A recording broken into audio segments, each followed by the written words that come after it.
As you know, an explosion claimed the lives of at least 4 sailors on one of our naval vessels. Many were injured, a number are still missing. This is a sad day for America, for the Navy and for the families of the lost and the wounded sailors. Oh, it was devastating, to see the size of the hole that was blowed into the ship. It was a feeling like no other. Everybody was really ready to work on that ship. They come to work ready.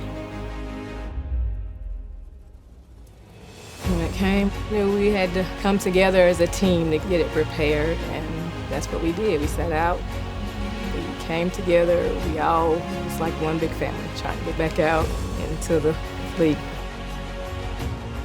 This was truly a remarkable feat of heroism on the part of the sailors that saved this ship. Our shipbuilders working on this proud Aegis destroyer have worked tirelessly to return her to the fleet as an even stronger and more capable warship. The pride we felt when the Cole first arrived at the shipyard and then returned to the fleet is the same pride we bring today in everything we build and deliver to the U.S. Navy.